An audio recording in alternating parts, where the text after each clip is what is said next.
கானாவின் Accra நகரிலிருந்து London நோக்கி பயணித்த பிரிட்டிஷ் ஏர்வேஸ் விமானம் பயணி ஒருவருக்கு ஏற்பட்ட திடீர் மருத்துவ அவசர நிலை காரணமாக பிரான்சில் அவசரமாக தரையிறக்கப்பட்டுள்ளது.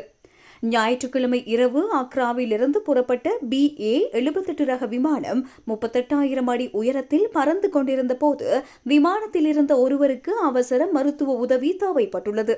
உடனடியாக விமானிகள் ஸ்குவாட் 7700 எனும் சர்வதேச அவசர கால சிக்னலை அனுப்பி அருகிலுள்ள விமான நிலையத்தை நாடியுள்ளனர். இன்று அதிகாலை 5:26 மணியளவில் பிரான்சின் லியோன் விமான நிலையத்தில் விமானம் பாதுகாப்பாக தரையிறக்கப்பட்டது.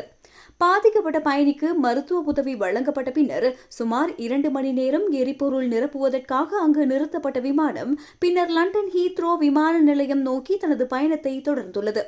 இதேவேளை மற்றும் ஒரு சம்பவத்தில் அமெரிக்காவின் யுனைடெட் ஏர்லைன்ஸ் விமானம் ஒன்றின் என்ஜினில் தீ பரவியதால் பயணிகள் அவசரமாக வெளியேற்றப்பட்டுள்ளனர்.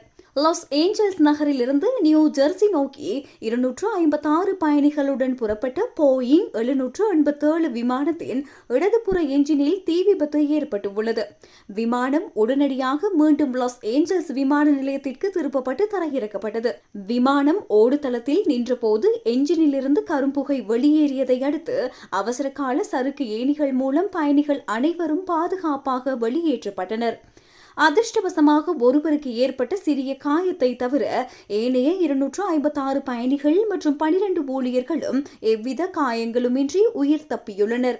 இந்த இரு சம்பவங்கள் குறித்தும் அந்தந்த நாட்டு விமான போக்குவரத்து அதிகாரிகள் மேலதிக விசாரணைகளை ஆரம்பித்துள்ளனர்.